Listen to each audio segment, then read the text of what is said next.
I'd like to invite you to imagine that you've gone to a movie theater. Perhaps you remember what that's like. And you've purchased tickets and you've entered into the theater and you've seated yourself. And the movie begins and there's all kinds of action and drama and things that take place on the screen.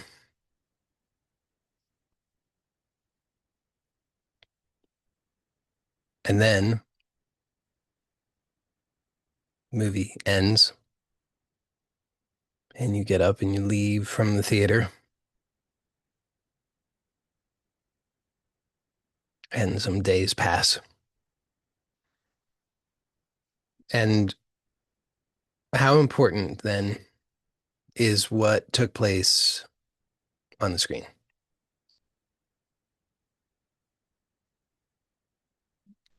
Not that important, right? Okay, so now imagine this. You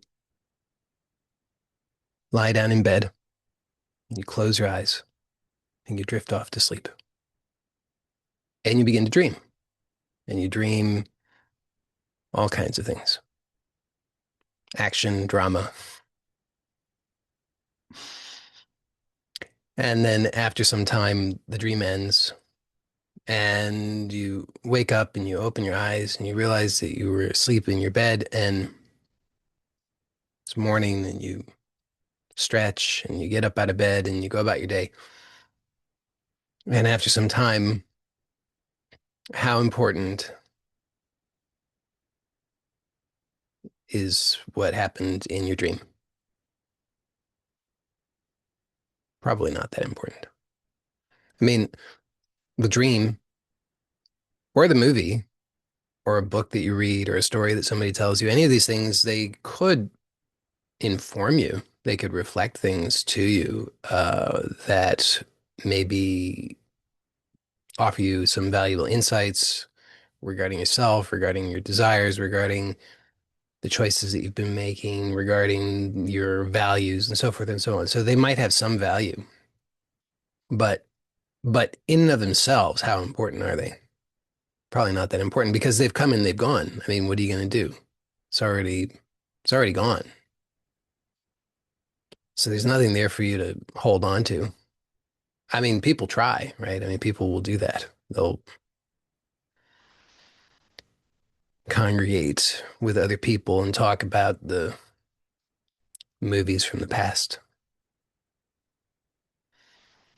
But the movie is gone. The movie's done. It's not there. You can't grasp it. You can't do anything with it. It's done. Um, so so you know that once the movie or the dream is done, then it's not something that you can hold on to, and it's not something that actually really ultimately is important. Not really. And I'm not,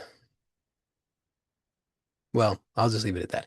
So then the question is, as the movie is taking place, so as you're sitting in the theater and the movie is taking place and there's all the drama and the action and all the things taking place on the screen, how important is it then? In that moment, it might seem important. You're hoping that the protagonist will save the day or survive or, you know, they'll be happily ever after, whatever. You're hoping for these things in the moment. There's all of the tension of the suspense of will they, won't they, what's going to happen.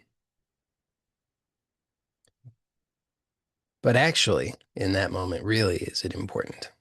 It's not really. Again, other than perhaps that it might offer to you some kind of reflection that allows or sparks some kind of insight for you or reveals something to you from within yourself. But in terms of the motion, the colors on the screen, the sounds coming through the speakers, it's not that important. But it can seem like it's important in the moment. And similar with the dream. In the moment, how important is it really? It's not really important because when you wake up, you say, ah, it was a dream. So whatever happens in the dream, you imagine that these terrible, scary things are happening. You're under attack. You're toothless, homeless under the bridge. You've run out of money. People have abandoned you. You're whatever it is. You imagine all these terrible things. Or conversely, you imagine you finally made it. You've got your yacht and the six pack abs, and you're adored by everybody, and it's all just fantastic. But when you wake up, you say, "Ah, it was just a dream." So in the moment, as is happening, it seems like it's important, but actually, what's revealed after the fact is that it wasn't, not in the way that you imagined. Again, it might offer some kind of reflection that provides you with some uh, pointing to something within yourself, some clarity. But in terms of the movement, the color, the shapes, the sounds, in the way that you think of it, in the way that you think of it as some kind of objective reality, it's not important because it doesn't actually exist as you imagine it. So, so it seems important when you have suspended disbelief, right? I mean, that's the thing is when you are uh, identified and you get totally caught up in the story, in the narrative, and you are believing, oh, this is reality, this is true, this is happening to me, this matters to me, this is a life and death thing for me. Then it seems like it matters, but it turns out that it's not what you thought it was because it's revealed after the fact, after the movie ends or the dream ends, you realize, oh, that wasn't what I thought. I just got caught up in it. So you already know where I'm going with this. Yeah. Uh, so in your day-to-day life, playing the character of you, it seems like it's very important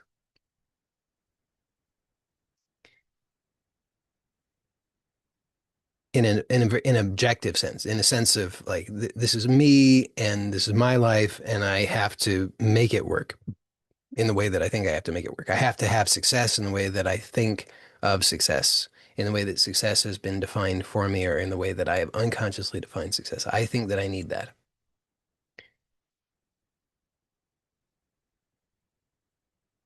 And yet, I think probably, that this character had a beginning, is currently in the middle, then there will be an end. This is the nature of the story, right? Any story has a beginning, a middle, and an end. If you didn't know that, now you know. So you know that there will be an end to this story, the story of you, the story of your life. You know that that's true.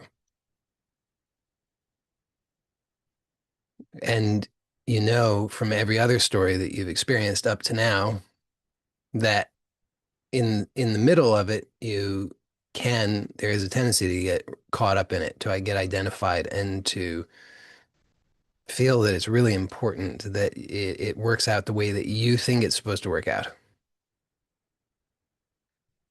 Sometimes the stories work out the way you think they're supposed to work out. Sometimes they don't work out the way that you think they're supposed to work out. That's just the nature of it. But regardless, after the end of the story, up to now, in every other case, you've had this realization of, oh, it was a story. And the story wasn't important in the way that I thought it was. And again, I'm not suggesting that it doesn't have some value, but it's not important in the way that you think in the moment when you're caught up in it, when you're identified with it. It's not important in that way. And that's revealed to you after the end. And so perhaps the same is true about the story of you, maybe. Now, if it was true, what benefit might that offer you? If it was true that this story of you, which you already know will have an end, if it's true that the story of you it, is is similar to other stories in as much as it's not important in the way that you think, that your attachment to the particulars of the narrative and how it plays out, that that is not important in the way that you think. If that's true, what would be, what would that, what would that, what would be the significance of that for you? So you could notice, how do you experience the story of you now? How do you experience the story of you in your life? Does it seem like there's a identification with the story of you in your life? And is that stressful? I think it's personally, I think it's stressful. I think it's stressful on whether I think things are going well or I think things are going badly. Because if I think things are going well, then there's the stress of, well, it needs to keep going well. I have to ensure that it doesn't stop going well. Then I'm afraid because I've been around long enough to notice that there's a tendency in this world for things to be going up and down, up and down, up and down, up and down, up and down. They don't stay fixed. So I've noticed what goes up comes down. So if I'm saying, oh, it's good, it's good, it's good, it's good, it has to keep being good, it has to keep being good, there's something in me that has this strong suspicion doesn't seem to work that way. So then I'm anticipating and I'm afraid and I'm anxious of this reversal.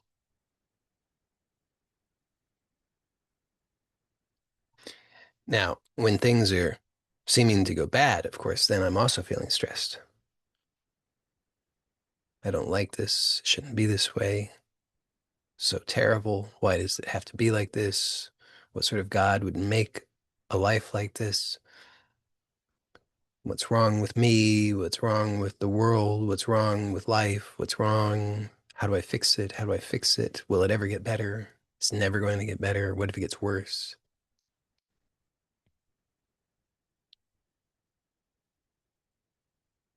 So the nature of this is it's going up and down, up and down. And of course it is,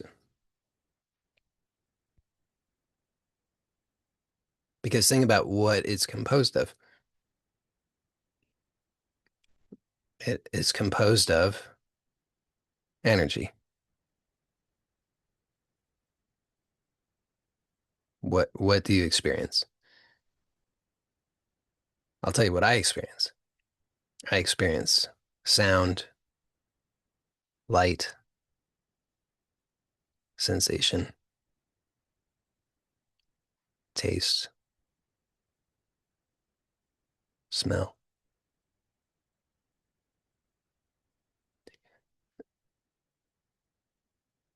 That's basically what I experience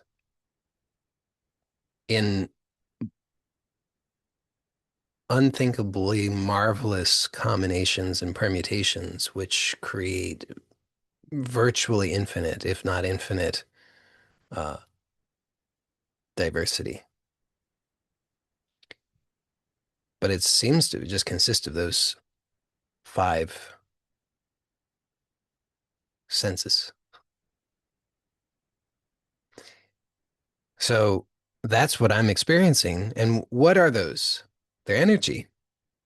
And I don't think that that's a controversial notion. I think that's a fairly well accepted notion. It's all can be measured in terms of energy. Light can all be measured in terms of energy. Sound can be measured in terms of energy. Nerve impulses can be measured in terms of energy. Tastes can be, it's all measured in terms of energy. What differentiates blue from red? It's different frequencies. What differentiates an A note from a C note? Different frequencies. So it's energy. Well, energy is measured in frequency. Well, frequency of what? Frequency of movement, up and down, up and down, up and down, up and down. It's oscillations between peak and trough. So, so the very fundamental aspects of this experience seemingly are all energy. Energy is motion, but I have the expectation that that this should somehow be other than what it is. It is motion, so this is what it does, and I expect should be something other than that. So I find it quite stressful and unpleasant to identify as this character and story.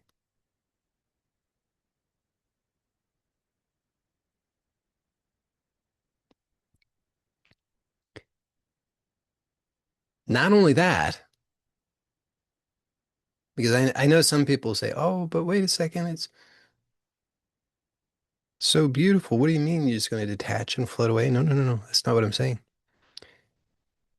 Because what I notice is that there's I don't know, I don't think it's really a paradox, but it seems like a paradox from the normal point of view of identification. So I'll call it a paradox, which is that the more identified I am, the less empowered I am. Because the more identified I am, the more I feel compelled out of fear and greed to try to do what I already know I should not and cannot do, which is to grasp the ungraspable. I'm trying to grasp and manipulate what I cannot grasp and manipulate through force. This is kind of what I explored last week. When last week I explored this dichotomy of aggression and radiance. And so this grasping is this compulsive, aggressive tendency out of fear and greed. I need to control this. I need to manipulate this so that I can be safe, so that I can have what I need. And it doesn't work. I end up just empty-handed and disappointed and angry, shaking my fists. Why, God, have you made life like this? It's not fair. So uh, the maybe paradox, although I think it's not really a paradox, but I'll just call it a paradox. So this paradox is that the more that I let go, the more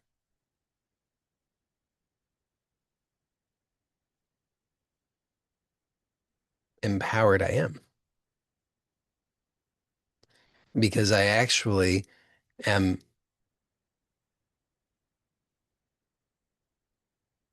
functioning from clarity rather than from desperation.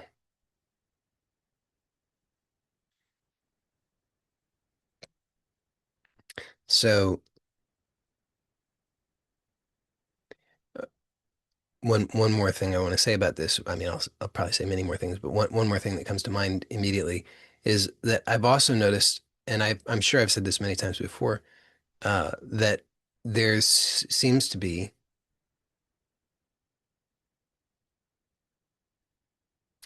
uh, there's this play of time that is occurring. Time is a very interesting thing. And time also seems to be one of those things that uh, the more force and aggression that I use, the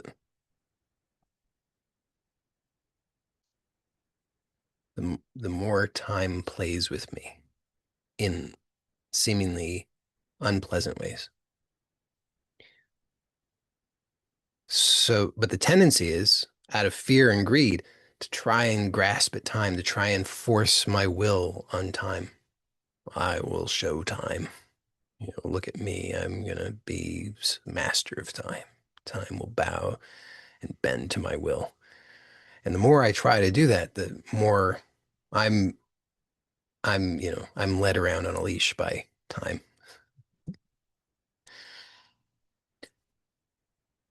So, uh, with regard to time as well, I find that just having this more relaxed relationship seems to be useful. So this idea of relationship or relating, I think, is useful. I think that understanding, thinking about uh, this story of me and my life, and thinking about this, thinking about time as being uh, entities that I relate with might be useful because uh, then I can think about, well, how am I relating to these entities? Because I'm already relating with them. And if I'm operating from this, I'll call old paradox. I don't paradigm, an older paradigm uh, of identification,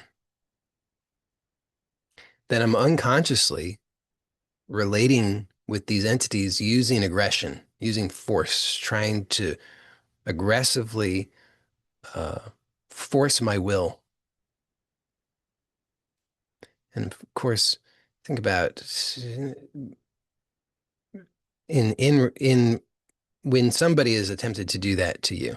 If you're in relationship with somebody and somebody tries to aggressively force you to bend to their will, how do you feel? How do you respond? I mean, personally, I won't have it. I mean, if they're bigger and stronger and scarier, uh, I might, I might try to, I might agree up to a point, but I'm going to try to find a way out. I'm going to try to find a way to get out from under their influence. So I think that the same is true of these relationships. So if I'm relating with the story of me and my life with this aggressive, forceful style of relating, then this entity of me and my life is probably not going to be relating with me in the way that I want.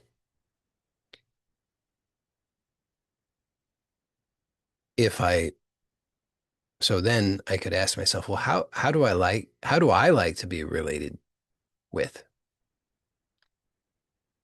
I like to be related uh, with love, patience, understanding, calm, friendliness,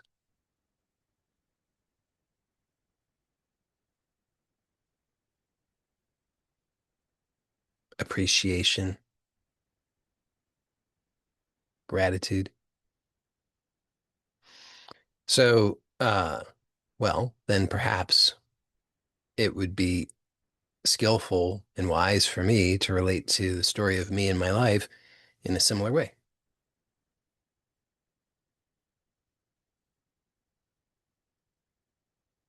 So rather than the old way, I could attempt this new way.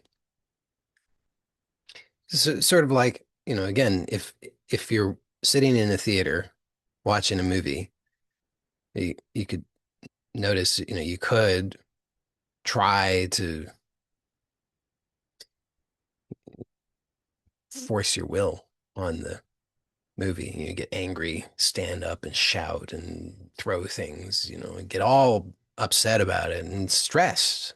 It's not going the way that I think it should go. There's something wrong with this movie. This is a bad movie. I paid good money for these tickets. I demand a better movie. But another way could be I could relate to the movie. And that might seem strange because we might think of a movie as being this insentient thing. Like it's just sort of an object. And certainly you could choose to relate to anything or anyone in that way, but it's not necessary. So it's also possible to have a relationship with the movie as a to perceive the movie as a sentient being and to relate to the movie with love, kindness, generosity, patience, understanding, acceptance, all the things that you yourself might want. And just notice how that changes things. What I notice for me is that when I relate to anything or anyone in that way, my experience changes. I actually, it's so obvious, but it's not obvious until it is. But as soon as I choose to relate with another in that way, I get to experience exactly what it is that I want because I'm choosing that. It was never about the other entity anyway. It was about me. What am I bringing? So if I choose to relate to me and my life with what it is that I want, then the amazing thing is I get to experience what I want. But if I keep demanding, oh, this should be different, then I'm right back into the old paradigm. So it's tricky. And there's a fine line because this doesn't mean passivity. This doesn't mean not having a preference or expressing that preference.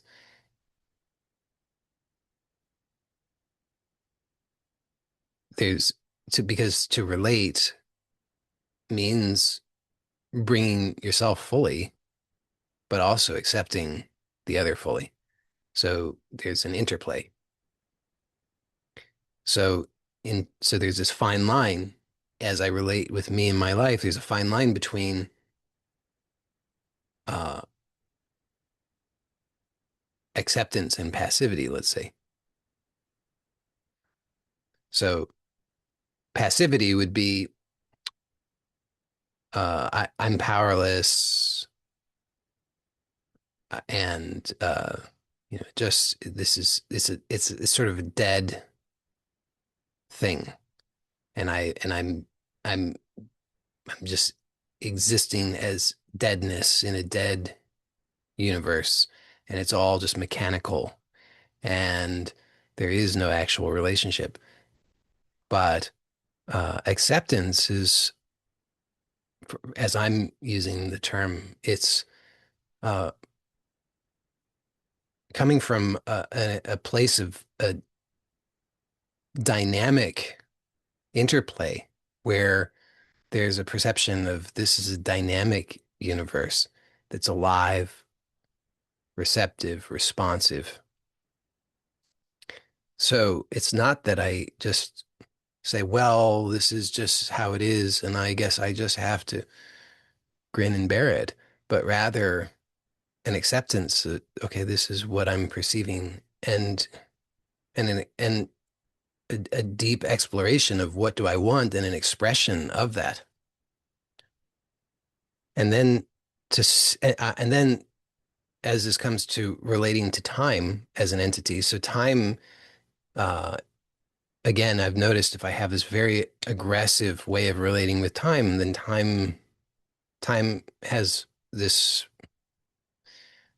remarkable ability to totally flip the tables on me. And I find that I'm the one who's being controlled by time. So when I instead relate with time in the way that I want to be related with, then I find that time is this very patient, generous, loving uh, being who reflects to me what it is that I'm choosing, and gives me the opportunity for self-awareness and self-reflection. Now, if I rebel against that with this aggression and get upset about it, then I miss that. But if I'm relating with time in this way that I want, then, which is not always easy because again, it requires qualities that I might not have cultivated particularly well, but that I could choose more of. So as I do so, then I find that, as I've already said, time is reflecting to me in this very loving, patient, generous way, allowing me the opportunity to learn about the choices that I'm making and the consequences of those choices. And then I could choose differently if I want. Um, so I think there's several levels to this. So one is that uh, when I'm too, when I'm identified with the story, then I seem to suffer. Uh, I seem to experience powerlessness, frustration, anger, fear, and uh, the seeming paradox is that when I choose to let go of that identification and explore this possibility that this story of me and my life is perhaps not different than any other story that I'm familiar with, that it may not, in fact, be what I think it is now.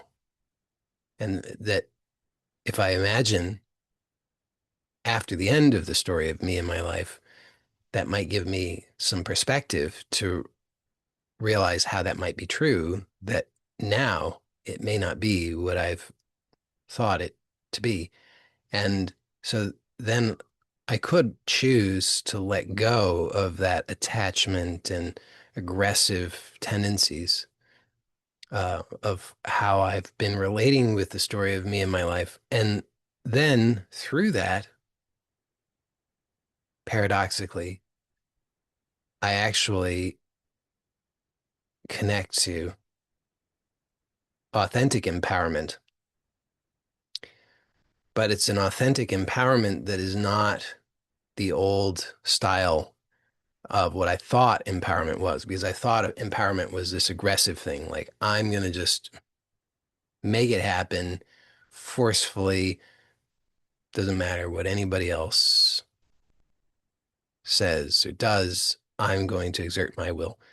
Um, and that style, for me personally, didn't consistently give good results. So this other approach that I'm exploring here with you uh, is an alternative to that. And in my experience, it does seem to give better results uh, of more authentic empowerment. The thing about what I'm referring to as more authentic empowerment is that it doesn't match my old idea of what power was. And so therein lies some uh, room for exploration and learning. Because if I insist on my old definition of what power is, then I'm probably going to continue to struggle with the new style of empowerment because I won't fully accept it as authentic empowerment because it won't match my old definition. But here is where I find being really truthful is important because when I evaluate how I did things in the past, that didn't consistently or reliably work well for me. And more often than not, it actually worked poorly for me in as much as I've experienced a lot of distress of various kinds and not a lot of contentment or satisfaction. So even though I thought that was what power was, it didn't work out well for me. So telling that truth then gives me the opportunity to reevaluate. I thought that was what power was, but it didn't work well for me. So is that actually real power? Or was that just a misunderstanding on my part?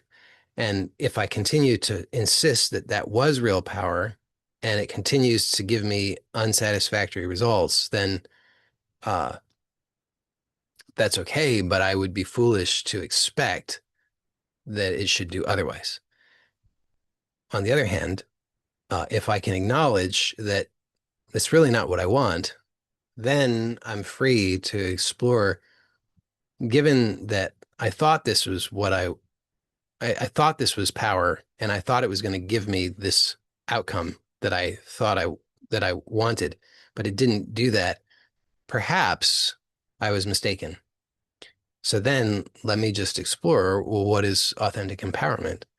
And I'm proposing for you to consider that because I found this to be true, that authentic empowerment is coming uh,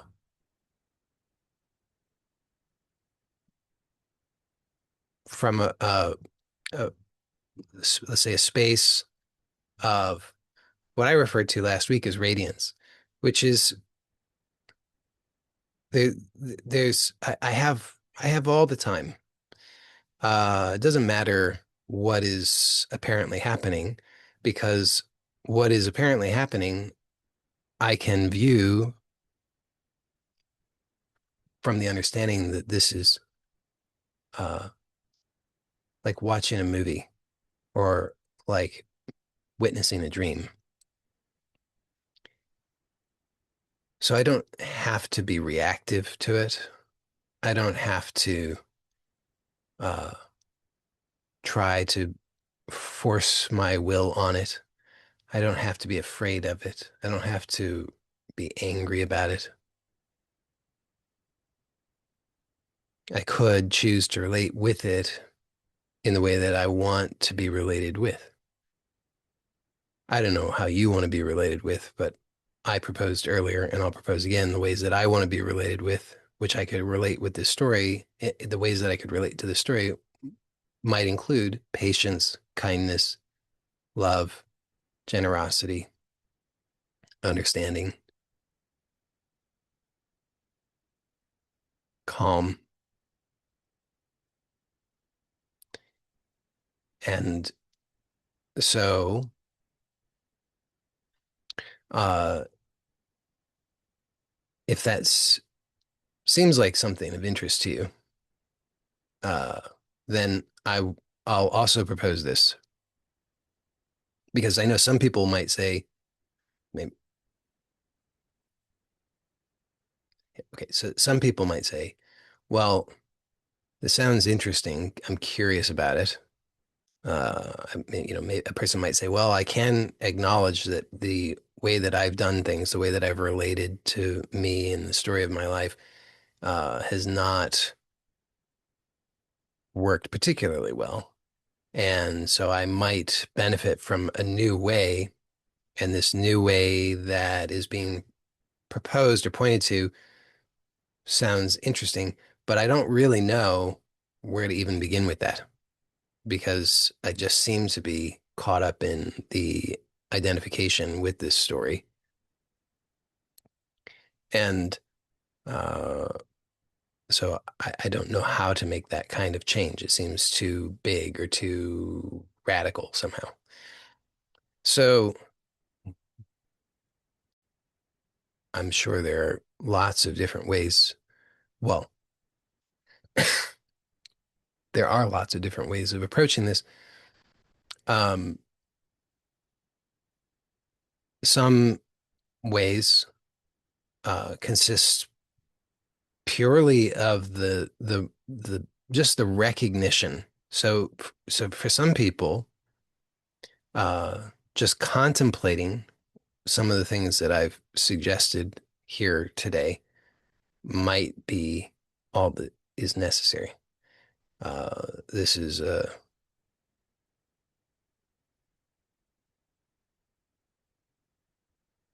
time-tested, proven path that works for some people.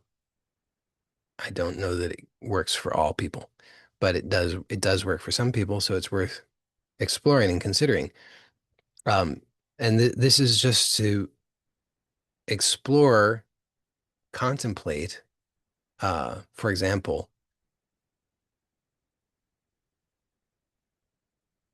some of these ideas that I outlined today, like the parallel between a movie and a dream and your life, your waking life. So just contemplating the parallels uh, might, for some people, allow that to simply just click. Um, for another example of a kind of similar kind of contemplation that could be useful for some people, uh, could be the contemplation, another one of the contemplations that I pointed out, which is to notice that what does your actual experience consist of? So whether you are dreaming or you're hallucinating or you're awake, whatever kind of experience you might be having, that you could notice what does that experience consist of. This is true whether it's an so-called internal experience or so-called external experience. So it doesn't matter if your eyes are open or your eyes are closed. It doesn't matter whether you're supposedly awake or you're supposedly dreaming. All experience you could notice, regardless of any of the factors or circumstances, um, what what do the experiences consist of? In my proposal, which I'm proposing as a starting point for an exploration, but not for you to accept as a truth, because if you just believe it, it won't really do much for you. But if you use it as a starting point for an exploration, for a genuine inquiry, then it could be of benefit. And my proposal is that it consists of five senses. So seeing, hearing, tasting, smelling, touching. So these five senses constitute experience, whether it's inner experience, outer experience.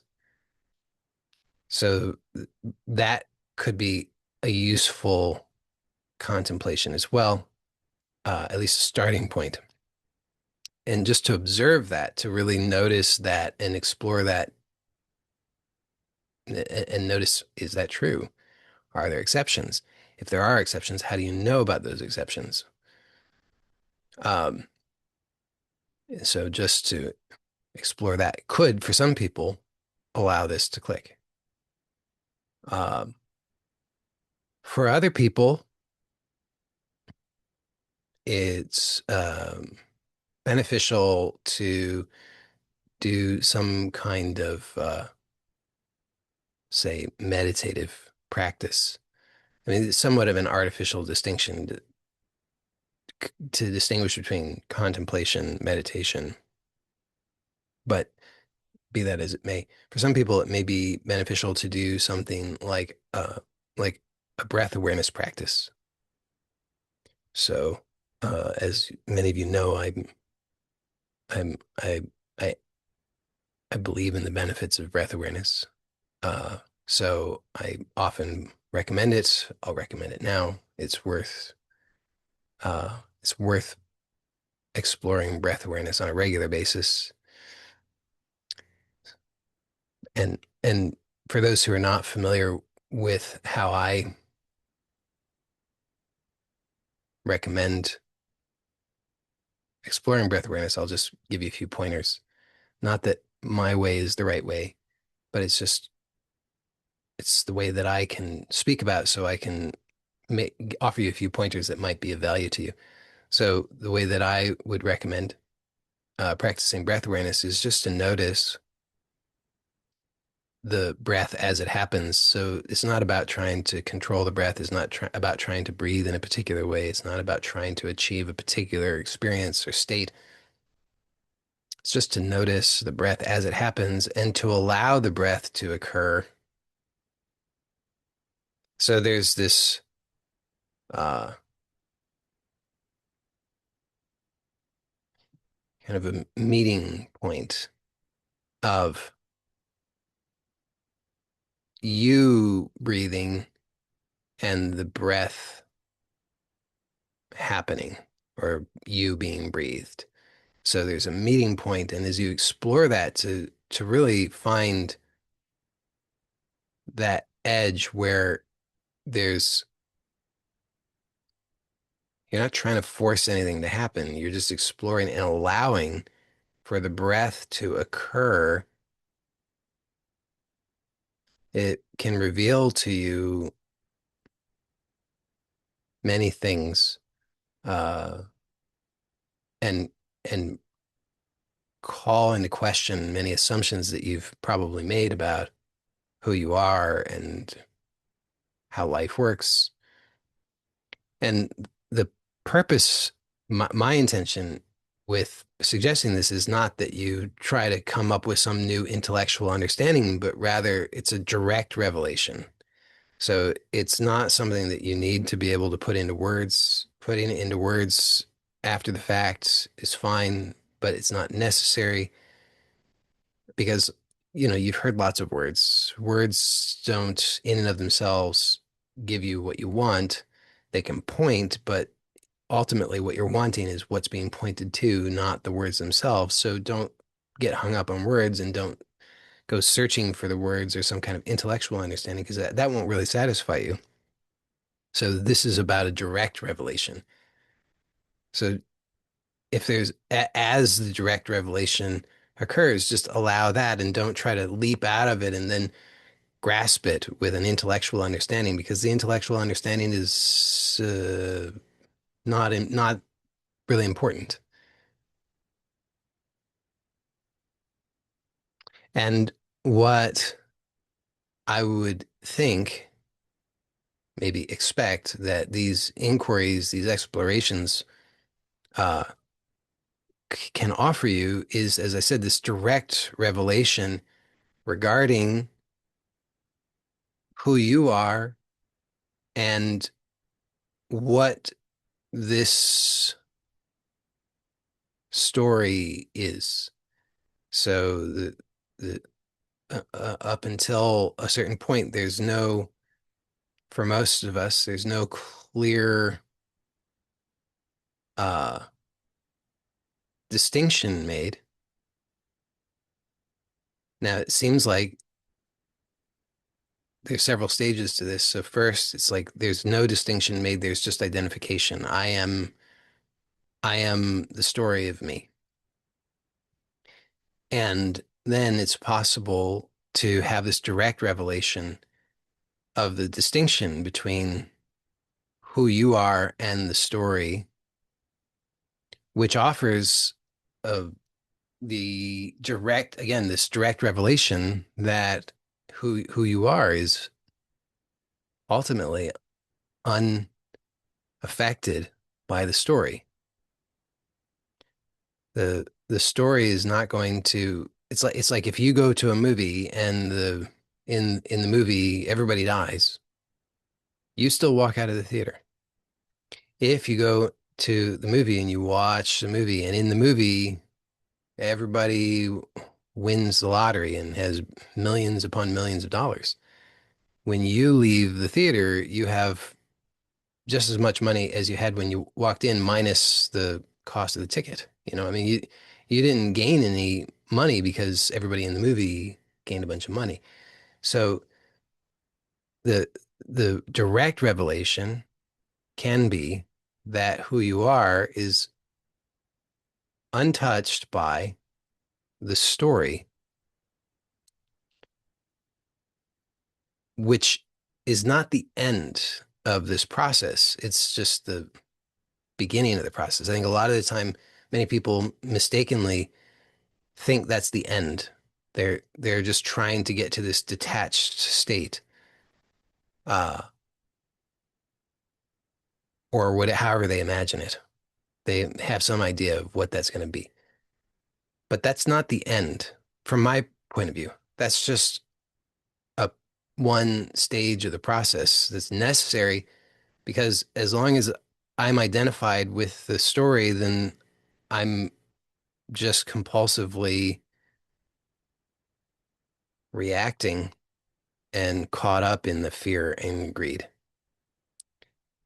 When I recognize that I am untouched by the story, then I have the space to begin to relate with the story in a new way. And so, from my point of view, and in my experience, that's just the beginning. Is now I'm actually able to consciously begin to relate with the story in a new way. It's not about trying to get away from the story. I see the thing is, uh, the the where would the story come from? Story can't be. It's like where does the dream come from? The dream cannot be really separate from the one who's dreaming it, the one who's aware of it. The movie is your experience of the movie. I mean, you might imagine there's such a thing as an objective movie out there, but actually you only experience the movie that you experience through your perception. So you, as the one who's aware of the movie, you're actually one with that movie. The movie is actually happening in you. So when I discover that I am untouched by the story of me and my life, that doesn't actually mean that I'm not one with it. It just, but it can give that illusion, and I think that's can be a uh, false so-called ending point that people are striving for, but it doesn't seem to give the kind of resolution, certainly that I want.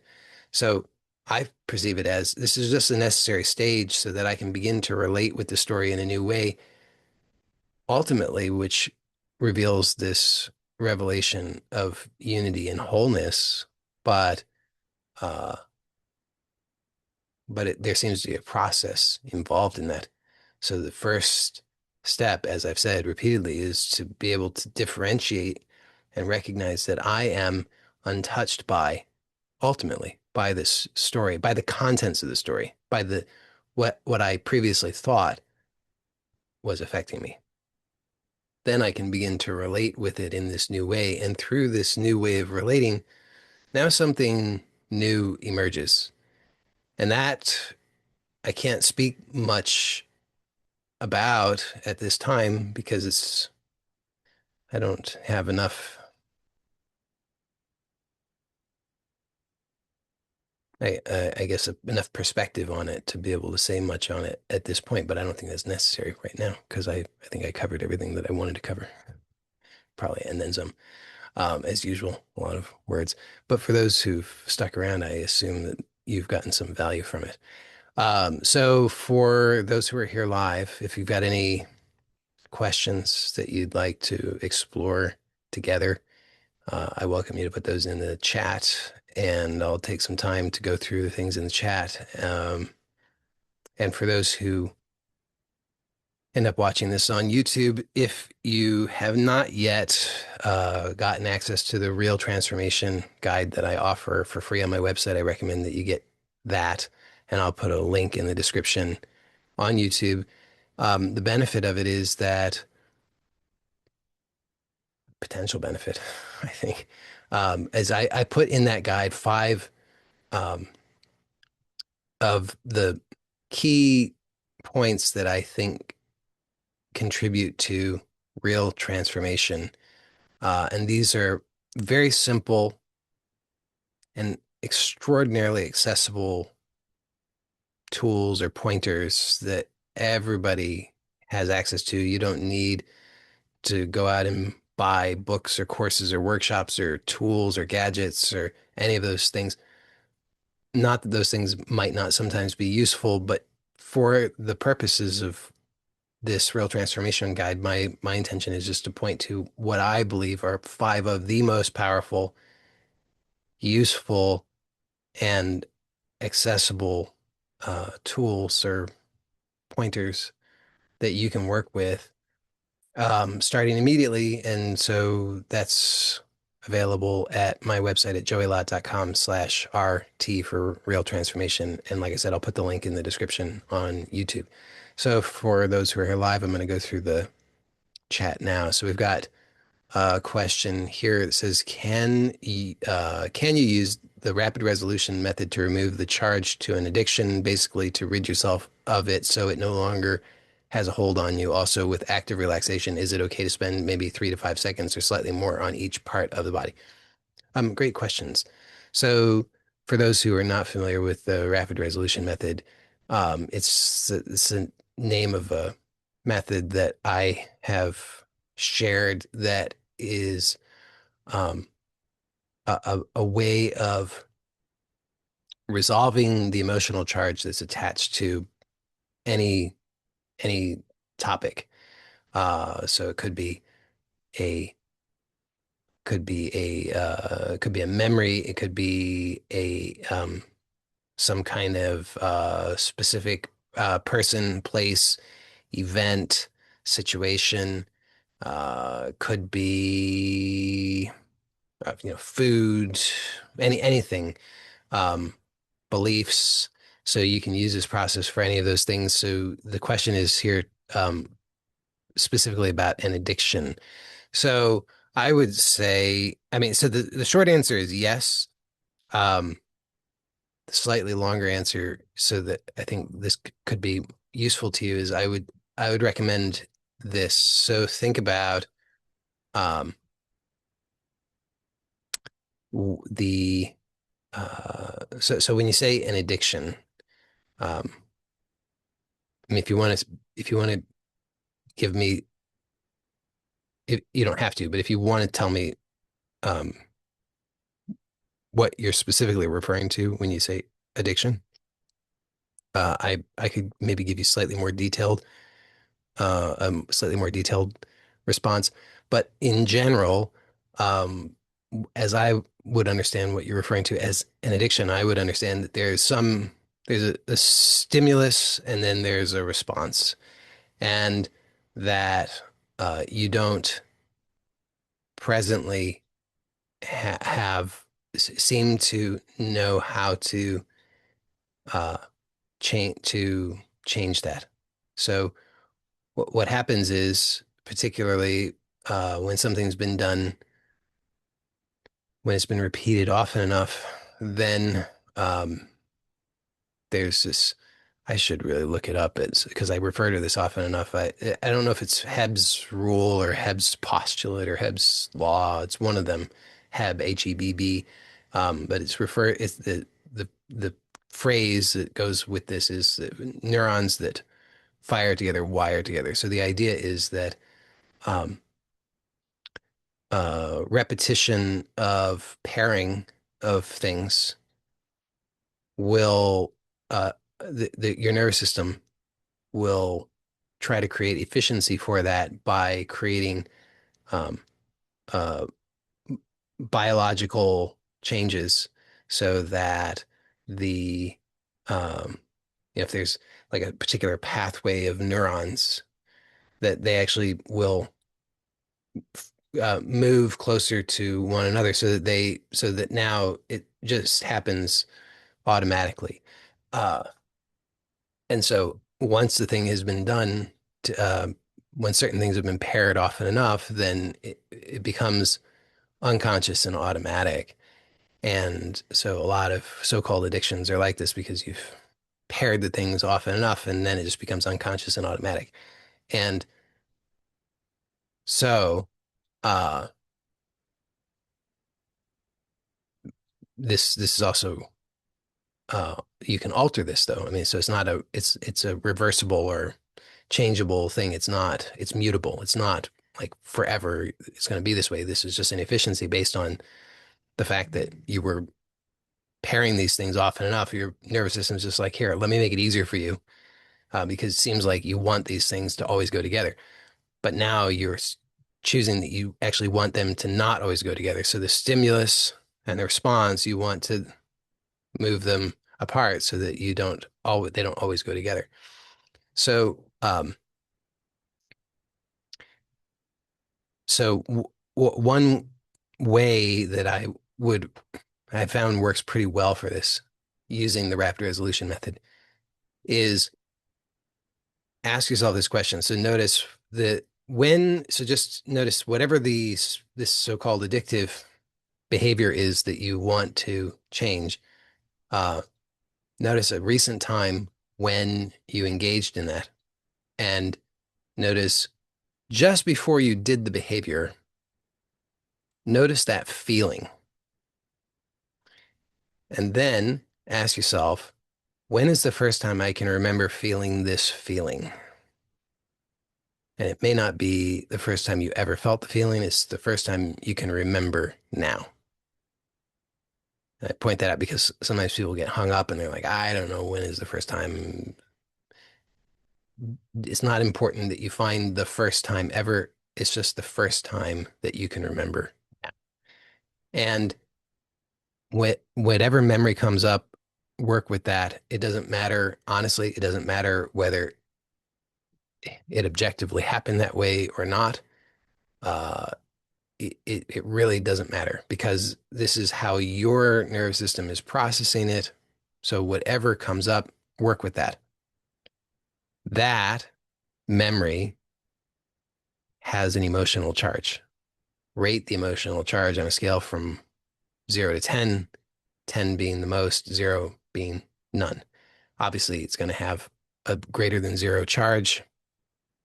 And then you can use the rapid resolution method on that memory until that comes down to 0 and you cannot provoke it any longer. And when you do that, then oftentimes that's actually all that's necessary. But you could then sometimes there are layers to these things because there are maybe different feelings that have all been associated with the same addictive behavior, I shouldn't say addictive behavior, the same behavior. So you could find out if there are any other feelings. So you go back through and find out if there are other feelings that you have just prior to the behavior. Once you've cleared the charge on all of the first memories connected to all the feelings, you should notice a very significant change. Let me know how that goes. Regarding your second question about the active relaxation method, yeah, I mean, I personally would do even less, but if you want to do 3 to 5 seconds, that's fine. I mean, whatever works for you. Uh, so, uh, and for people who are not familiar with the active relaxation method, it's another method that I've shared, and it's just basically a body scan, systematic body scan, and noticing is there tension in each point? Is there tension I can let go of, easily let go of, to whatever degree you can let go of that, let go of it. It's not about trying to be perfect. It's not about trying to get to zero tension. It's not about trying to be absolutely perfectly relaxed. It's just noticing, is there tension that I can easily let go of to whatever degree I can let go of it? I let go and then move to the next point. Uh, so if you want to spend 3 to 5 seconds per point, great.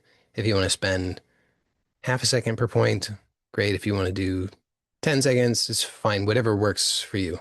The key thing is the results that you get. So if you're happy with the results, do keep doing what you're doing. If you're not totally satisfied with the results, then um, explore modifications.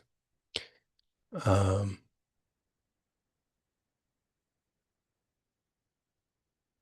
so same person says, I try rapid resolution for sports, but don't seem to get much luck in changing how I feel in regards to playing sports. Um, well, you'd have to give me more information about that for me to give you more useful feedback because I'm not sure what you're wanting to change in regard to playing sports. So if you can briefly tell me what you perceive as the problem and what your specific change you're wanting, I might be able to give you more useful information. Okay, we got another one. It says, this new way of relating doesn't last. I seem to get into the old paradigm, and you said it goes up and down. Does this mean new paradigm and old paradigm is like an oscillation? Um, it's an interesting question.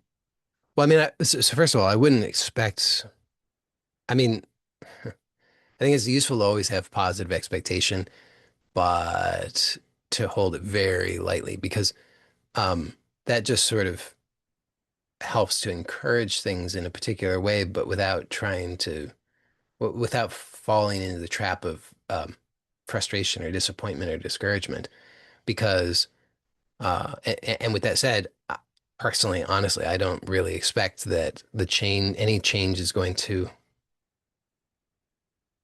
stick forever, and particularly immediately and in the way that I want. I do expect that there's going to be some oscillation. Um, and so, that's just me. But so I'm not surprised when you say it doesn't last, because I don't really personally expect things to last, but they can. You know, there's seems to me that there's this life is infinite. It seems to me. I've yet to find any limit to it. So it seems to me like it's infinite, and um, even if it's not infinite, it's certainly in my experience, is enormous and vast. And so it seems like there's huge territory, as it were, for exploration in terms of experience. So there's this movement seems to be the nature of experience, but that doesn't mean that the range in which the movement is occurring is itself fixed because it seems like that also is moving. Um, so if I if I'm trying to think of a good way of explaining this. Uh,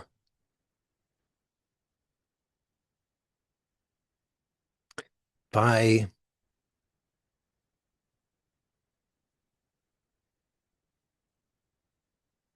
mm, can't think of a really good analogy for this, but basically, if I'm wanting to move something from in a particular direction, then um,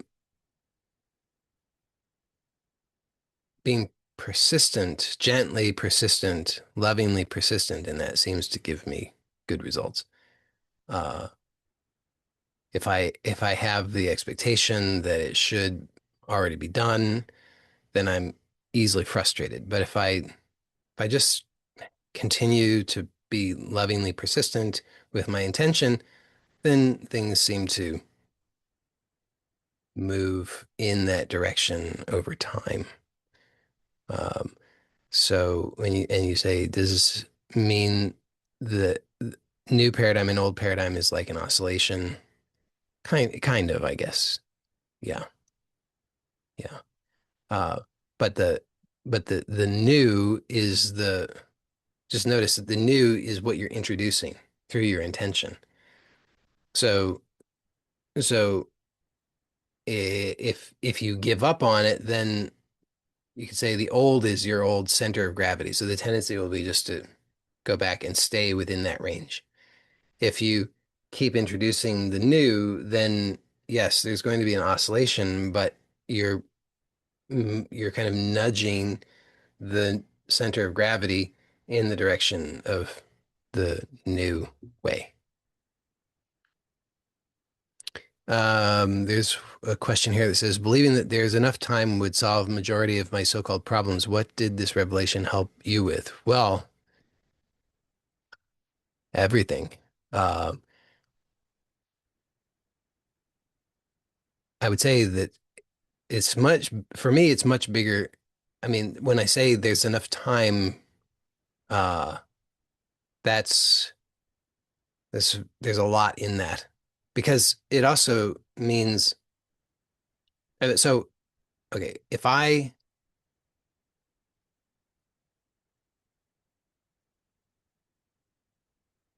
I'll go back to the movie analogy. So if I go and watch a movie,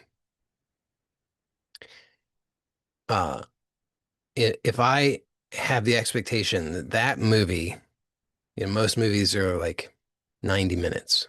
So if I expect in 90 minutes that that movie is going to be able to give me everything that I want, it should be a romantic comedy and an action thriller and it should be a crime movie and it should be, it should have all the things. It's a Christmas movie. It's everything. Uh, well, then I'm gonna be like, I don't know. There's not enough time. 90 minutes is not enough time. Okay. But if I don't have that expectation, if I, if my, if I say, what, I've got plenty of time, plenty of movies. If I want to see all these movies, if I want all these different experiences, no problem. I'm just gonna be here with this movie and I'm going to relate with this movie in a good way for me so that I can have a positive experience. And then I can evaluate after I see that movie. I was like, okay, am I totally satisfied or do I want to see another movie? If I want to see another movie, okay, great. I can see another movie. So that's one thing. So to expand it beyond the one movie. So the to use that analogy for the story of my life, then if I'm thinking I've got I've got millions of desires that I want to fulfill in this one life, and I don't know how I could possibly cram them all into this one life. Well, then that's very stressful. But if I expand my understanding to I am uh, that which is present eternally, and it can perceive the all of these stories of life, then it's fine. You know, if, however many desires I have, like got plenty of opportunities for plenty of stories if that's important. Uh, Second part of that is I can also look at, well, how many of these desires do I really have? Because, and this is where I often distinguish between the superficial desires and authentic desires, because uh, I think most of us have a lot of superficial desires. It's we're sold a lot of desires. You know, you come into this life and then your parents tell you that you should want things, and your grandparents tell you that you should want things, and your teachers tell you, and television tells you, and you know, every from every angle you're being sold all of these desires. And most of them are not really authentically ours, but we take them on and we're trying to fulfill all these desires that are borrowed from other people or other sources.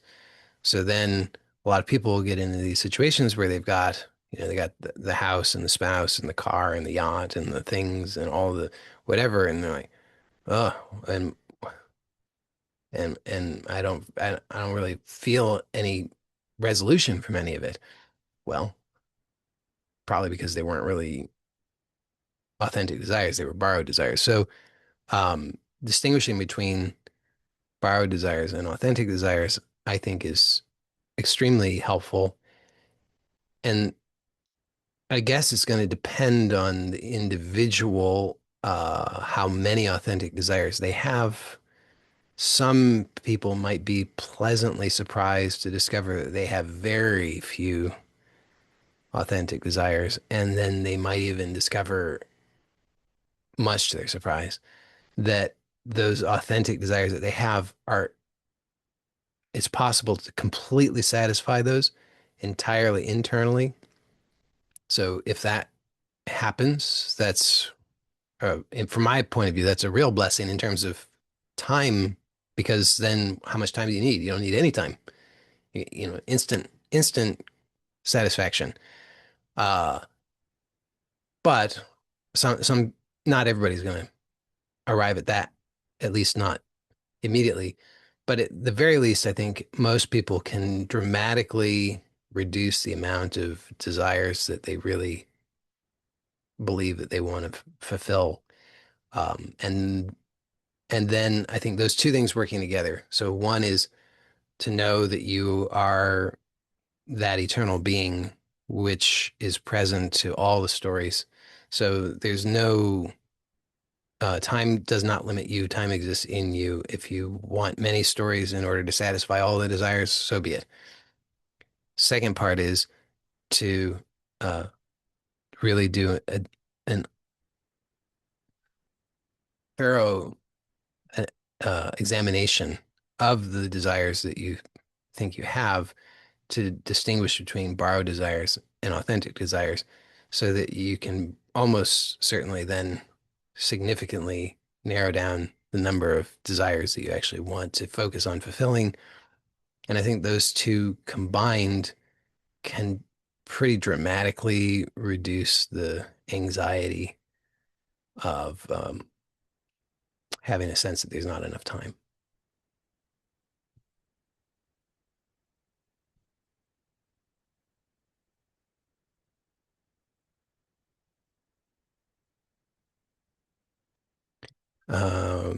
Okay, there's a question here. It says, could you talk about feeling stuck in continually making unsuccessful choices and indecision?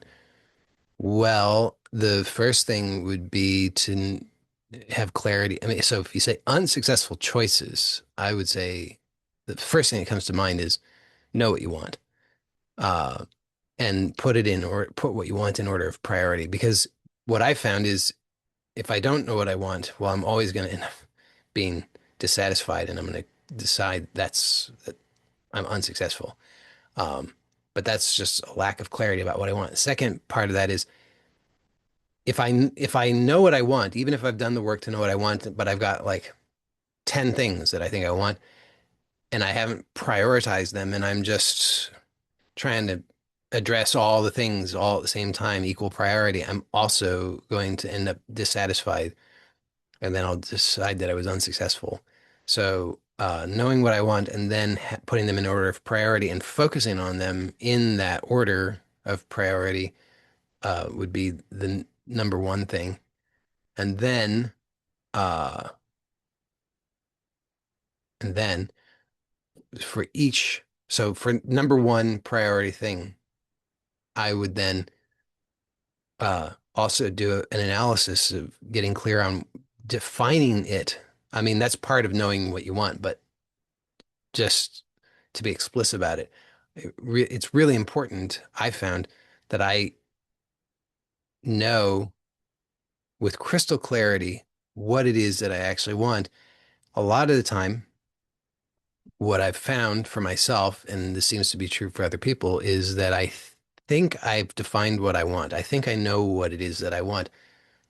Uh, but it turns out that what in my mind, what I want and what I don't want are confused, or I've conflated them. And so then what I think I want actually is what I don't want. Now that might seem strange, but I'll give you an example.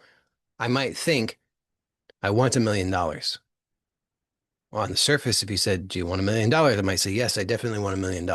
So there's no confusion there, except that then in my mind, I'm thinking that in order to get $1 million, I need to do all kinds of things that are going to be really unpleasant, and that will otherwise um, be in conflict with my values.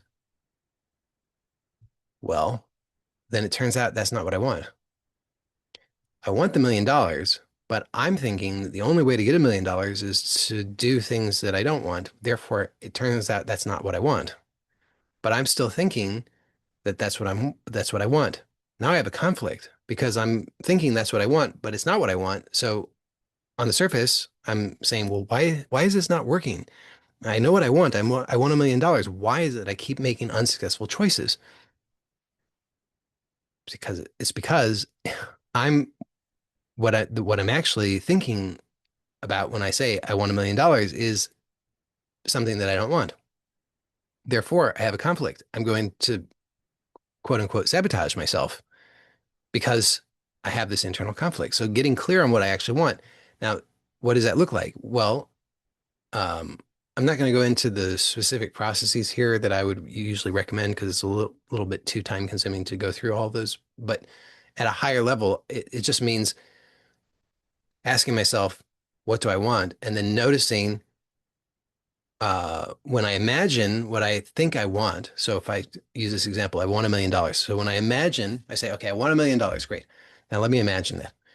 And when I imagine that, notice what comes up that is what I don't want, and then separate that out.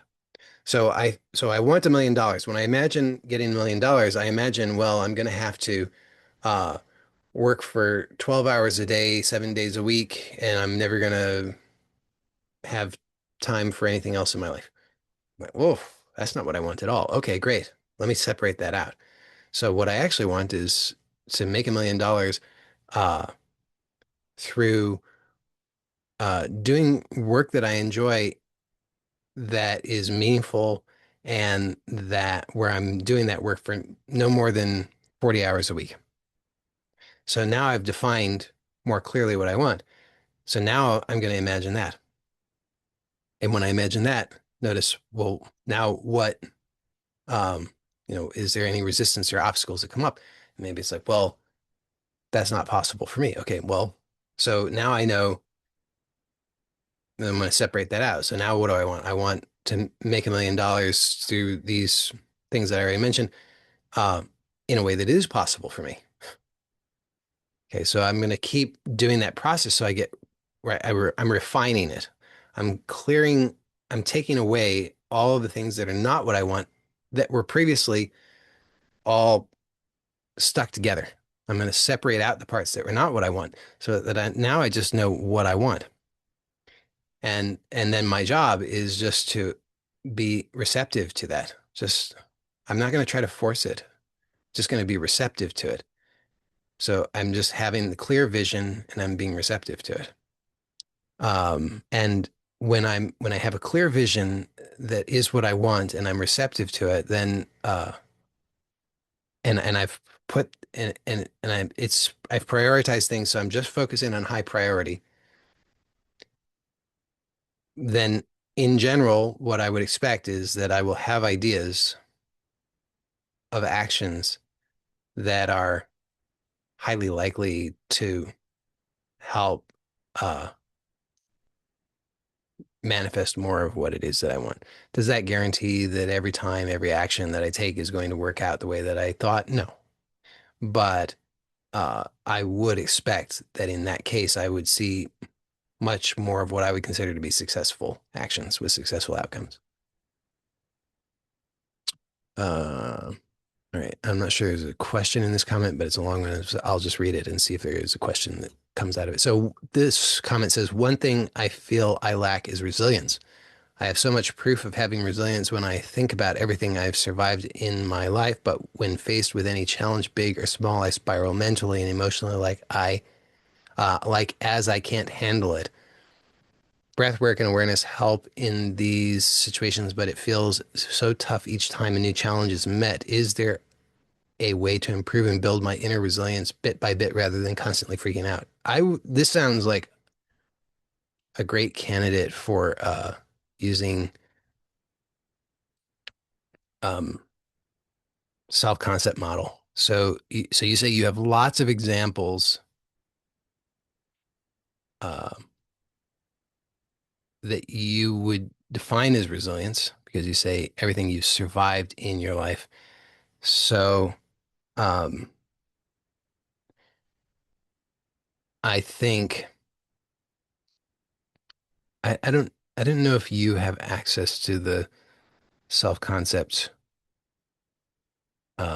trainings that I've offered. If you do, I would definitely recommend that you go through them. And if not, uh, then I can't give you nearly as thorough of a um, explanation here as I can as I do in the trainings. But what I can say is, at a high level view, the things that are likely happening. Well, so number one, um,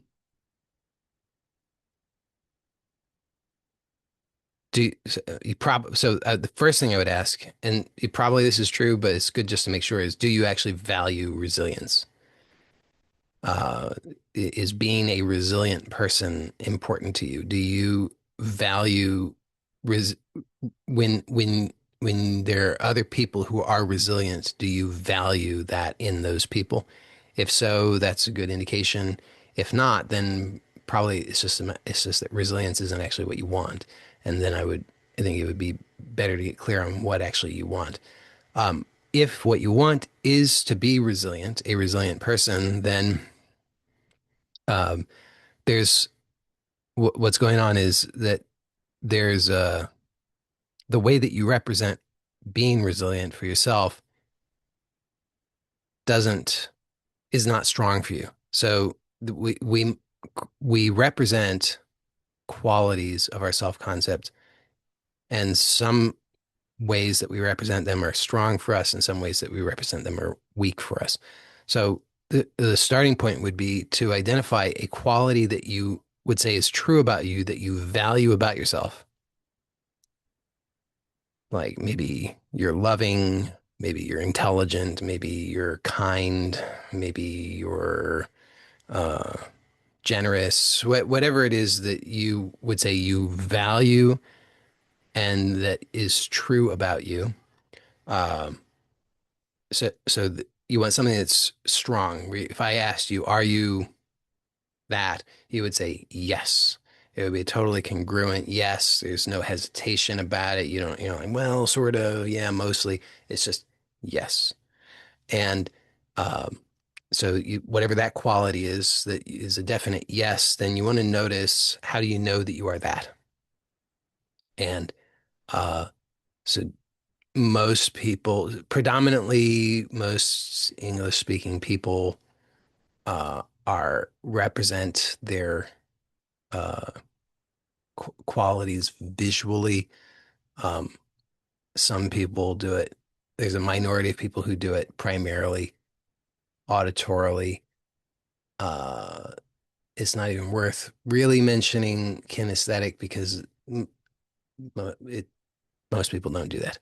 Um, so it's most likely going to be primarily visual, but you'd have to test it out. So you can just notice. But the point is, you have examples. So whatever the quality, any quality that you would say is true of you, you have examples of that. That's how you know it. If you didn't have any of those examples, then you wouldn't know that you're that quality. So that's the how the examples work. The examples are what let you know that you are that quality. So you want to notice what sensory modality do you use? It's probably going to be visual primarily, maybe with some secondary audio or auditory. There's it could be primarily auditory, but like I said, it's somewhat rare that that happens in English speaking populations. Um, like if with English as a first language. So then you want to notice where in your physical space do you represent those examples? How many examples do you have?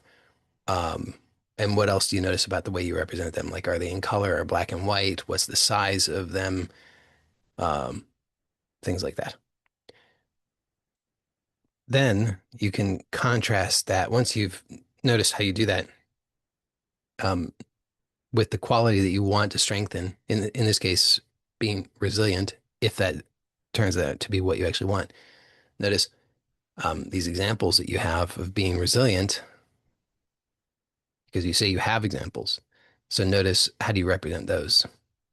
Uh, and probably you'll find that there are differences. So then you could explore um, shifting the way that you represent them so that they match the way that you represent the examples of the quality that is strong for you. Um, I have a suspicion that you might have some resistance to that, unconscious resistance, but you may or may not. But if you do have resistance, you could do some parts integration work with that. I don't know if you've gone through I don't know if you're familiar with the parts integration process that I share. If you are, then you can just use that standard process. If you're not, then I think that would be probably too much for me to try to explain to you right now. But you try that much and just see what you notice, and then you get back to me and let me know what you find with that.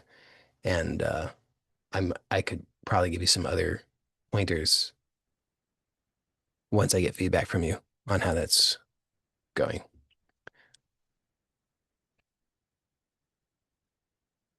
All right, we've got another one here, a long one.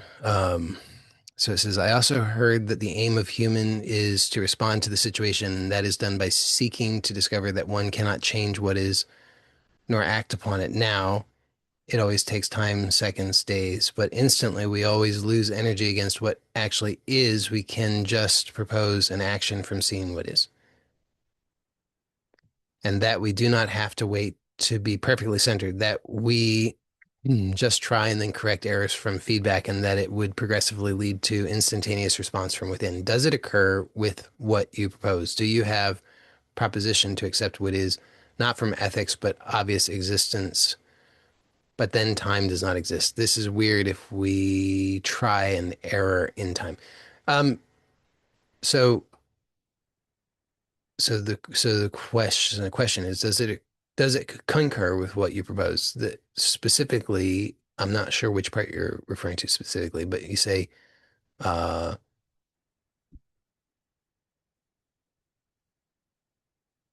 so to respond to the situation. Uh, The aim of the human is to respond to the situation.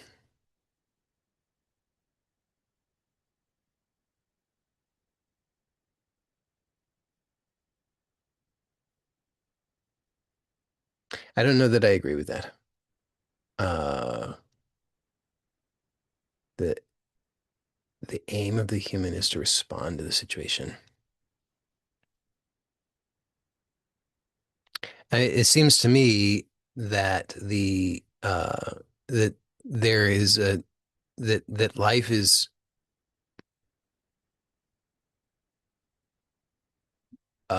driven by desire. Without desire, there's no movement, there's no life. So life is driven by desire.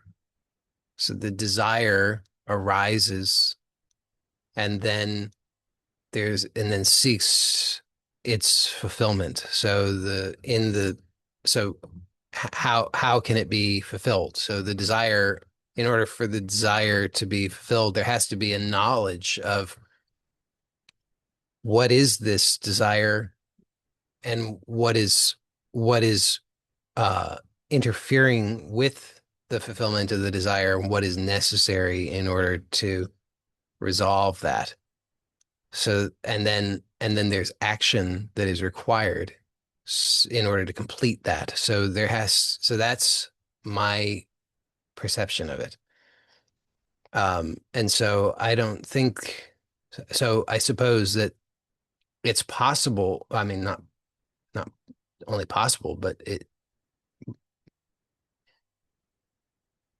could be that for some people, there could be a desire to respond to a situation. If there's a desire to respond to a situation, then that is the aim because that's the desire.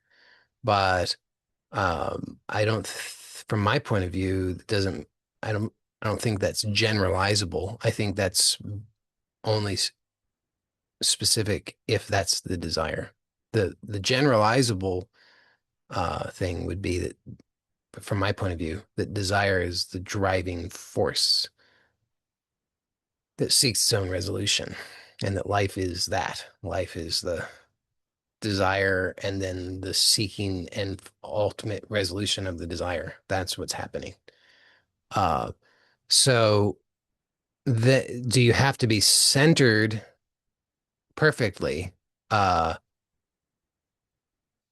I would say there's not.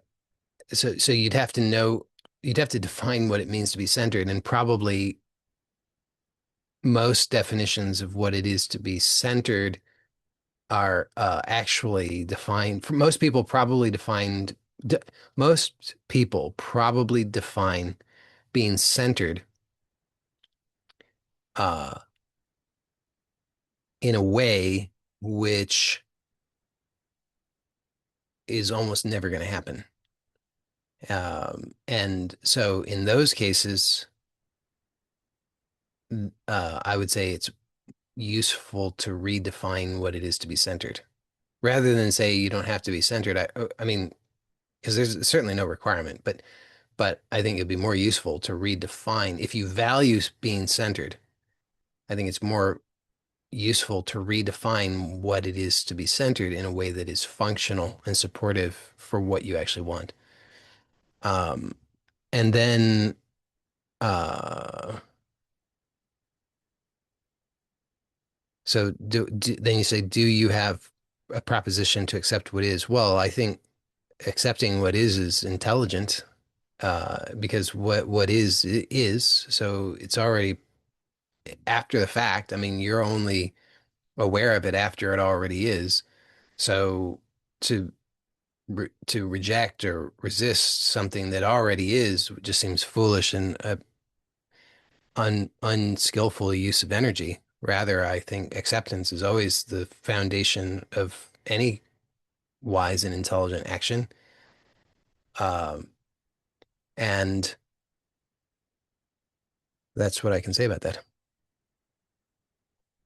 Then the same person goes on to say, in this, it says that we should go beyond desire, fulfilling all our desire, and then freedom is that we just need to respond to the situation. Uh,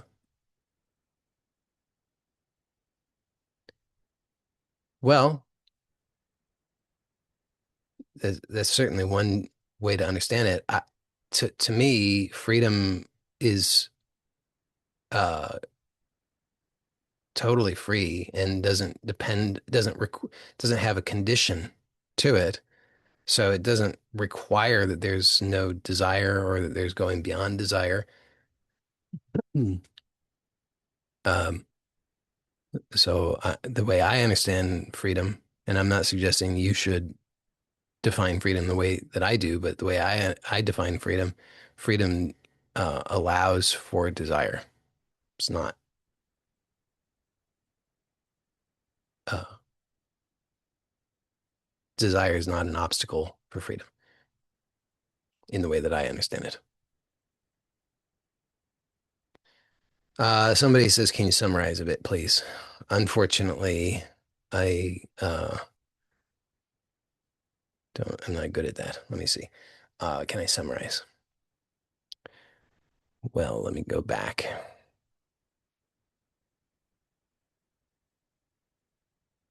Well, before I try to summarize, let me say that the point here is not about getting an intellectual understanding. An intellectual understanding may or may not have some benefit, but most like it's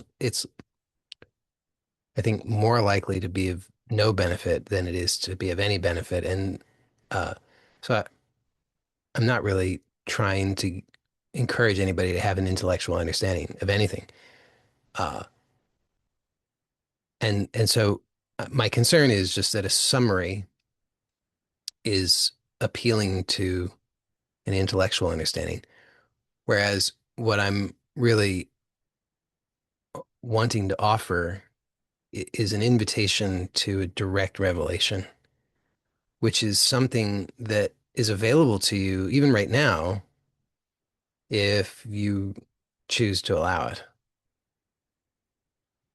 I mean, really, so the it's been a long time since I have actually mentioned this, but the the name of these meetings, the overarching name of these meetings is Relax into Wholeness. So, uh, my intention is that this is really just an opportunity to relax into wholeness. So even though there's words being said and things being pointed to and whatever else, my intention is that just by showing up here, there's a uh, there's a, there, there's a possibility of a kind of entrainment that can happen. So if to the degree that I allow for the uh, I'll call it consciousness of um, wholeness to express, not through, well, not exclusively through the words, not exclusively through ideas and concepts, not excluding those either, but not excluding anything, but just express, then there's that possibility of entrainment if you allow it. So, so the summary could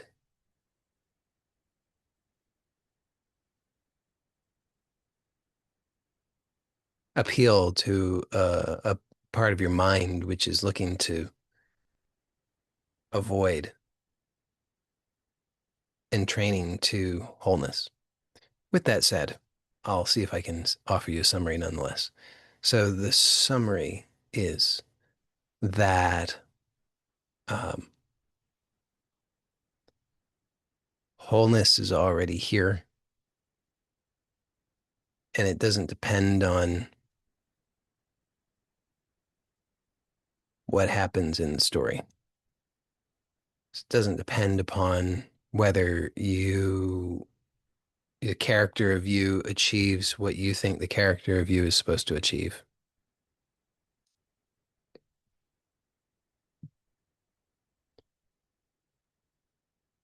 All right, you got another one here. It says, I had a goal to be a self-sustaining artist earning £5,000, I think, per month amount by 21st September 2026. It's been a year-long goal. However, the date is drawing near and I can't see it happening. Over the year, whilst following several techniques, a lot of difficult feelings related to romantic relationships have come up that I have been compelled to resolve, that I feel have taken my attention off my main goal. Any tips or ideas for not getting sidetracked going forward? Well, um, I mean, so it sounds like you made a choice consciously or unconsciously to prioritize uh, one thing over the other. And then you maybe uh, have seen the result of that, which is useful in and of itself, just to notice that whatever you put your attention on, that's where your energy goes.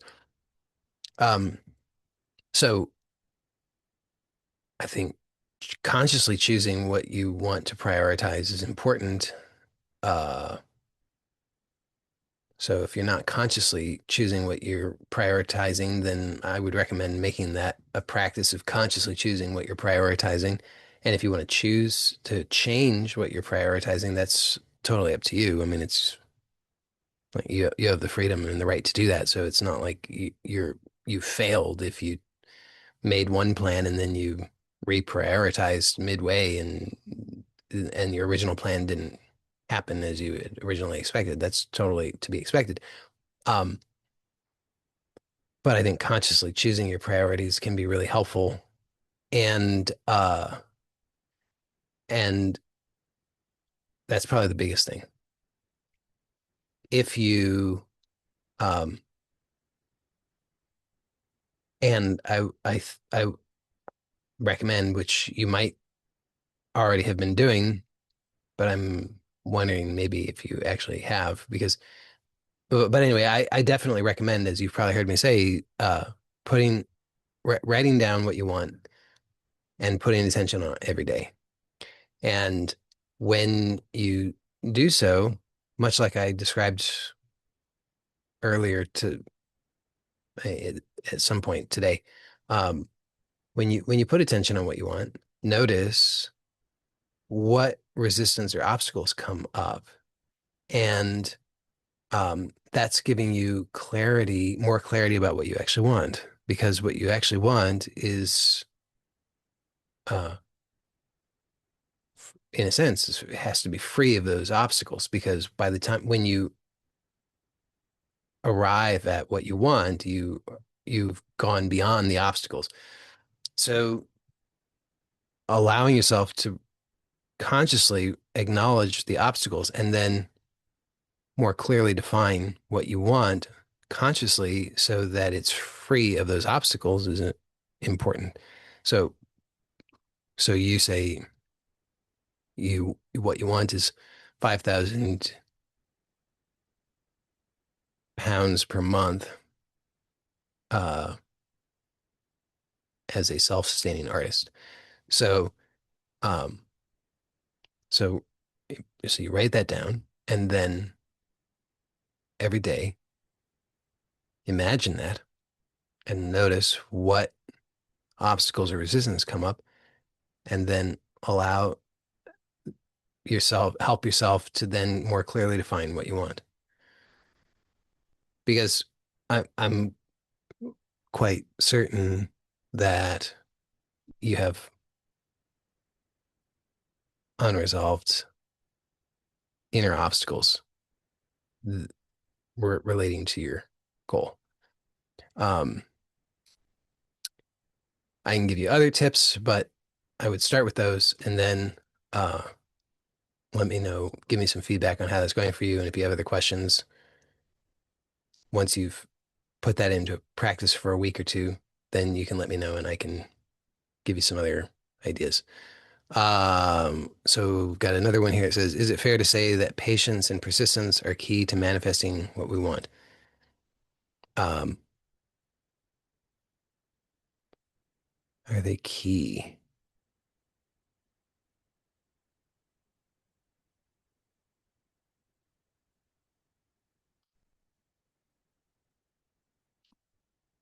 Well, maybe. Um, Persistence almost certainly, but um, but I wouldn't rate those. I wouldn't. So patience, maybe. I'm not. Uh, okay, so I'd say patience, maybe. Persistence, almost certainly, but neither of those, and you can probably guess based on the way I've responded so far, neither of those w would, to me, seem to be the most important. So I think most important, first and foremost, is clarity about what you actually want. Um, because if you don't have clarity, the problem is you can have all the patience in the world and you can have all the persistence in the world, but if you don't have clarity about what you want, you can be patient and persistent forever and not actually achieve what you want. So clarity is number one. Then I would say, in support of gaining the clarity, persistence is enormously supportive, and patience, maybe. So this is why I know I say the same thing in regard to this probably every single week, but it's really only just because it seems to me to be that important. Is knowing what you want is the most important thing. And most of us don't know what we want, even when we think we know what we want. And so putting attention, asking the question, what do I really want? And just allowing yourself to give expression to whatever comes up, whether you agree with it or disagree with it, at least allow for that uncensored expression so that you can access the intuitive response. Intuitive doesn't mean that it's true, by the way. Intuitive just means that it's a different mode of knowledge. You can have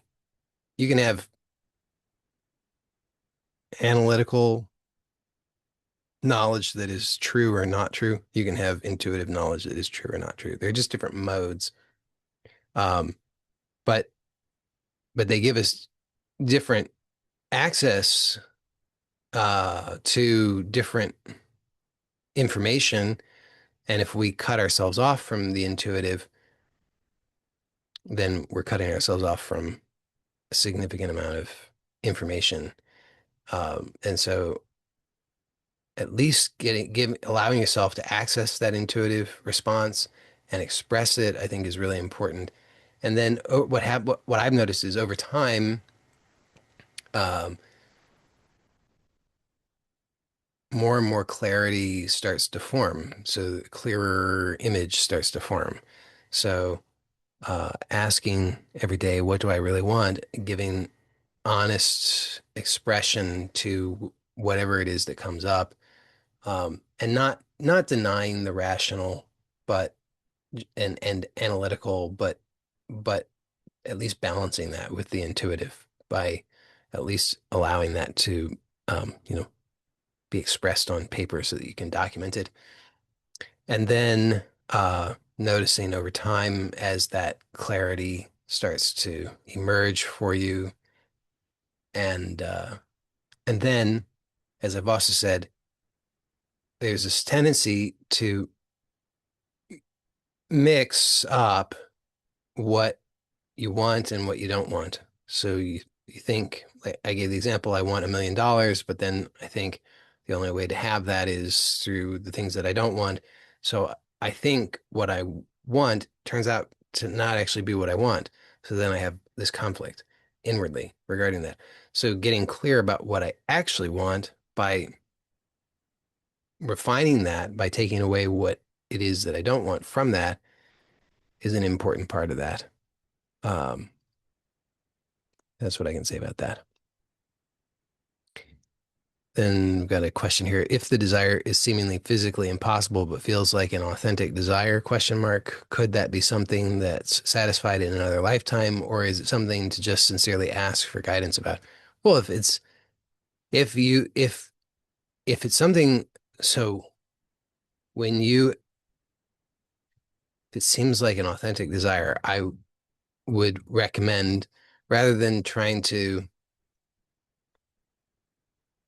analyze it, is it from is it for another lifetime or whatever, I would say that does to me doesn't seem like a good use of energy is to try and uh, judge is this for another lifetime or not because I don't I mean maybe you have access to that kind of information, but I personally don't, so I don't see that as a good use of my time and energy. But what I can do is just acknowledge that I seem to have this desire. So if you seem to have a desire, I think it's useful just to acknowledge that you have that desire and then allow for the intelligence in you to guide you in refining your clarity about the desire, uh, and just see what comes of it. You might be surprised. And so so when you say just sincerely ask for guidance about it, yeah, that seems like probably a better approach.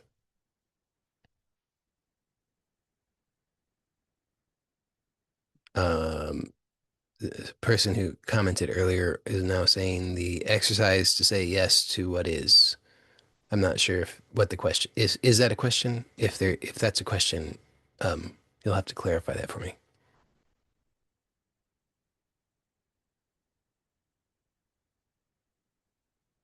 Then same person says, in this, it says that we should go beyond desire. Okay. Um, should go beyond desire, fulfilling all our desire, and then freedom is that we just need to respond to the situation. There is no body to desire. Um, it doesn't have to be somebody to desire for there to be desire,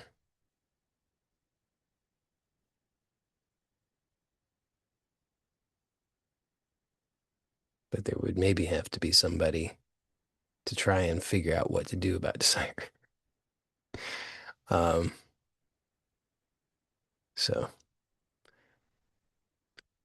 uh, all right, here's another one. It says, trying to get clarity on what I want has been confusing for several months. It seemed like I was getting more clarity on something rather specific. I'm still getting clarity on that specific thing, but oftentimes the answer for the question goes in rather different directions, making it quite hard to prioritize. Uh, well, sure. I mean, in any given moment, there's going to be uh, there are going to be things that come up. Give it, like uh, if you want whatever it is that you whatever your desire is, uh, then life is going to present you with things that are going to challenge that at times. And there's no right or wrong answer. There's just whatever seems true to you. So sometimes something happens and it was unexpected. You were not anticipating it. And um, and then the question is this thing that has happened that's unexpected, is this a higher priority than other things that you are wanting, or is this not a high priority thing? And like I said, there's no right or wrong answer. There's just what's true. So sometimes the answer to that is, you know what? Actually, it's not really a high priority thing. I want to just stay focused on the high priority. And sometimes the answer is actually, yeah, it's a pretty high priority right now. And once I get this resolved, then I can go back to the other thing. Um, so life just is like that. But that I view that as part of the that that's like that's part of life supporting me in uh clarity about what I want. So uh so I mean what you've written sounds to me sounds normal and overall good. You say I'm still getting clarity on that specific thing. So great. So the process is working.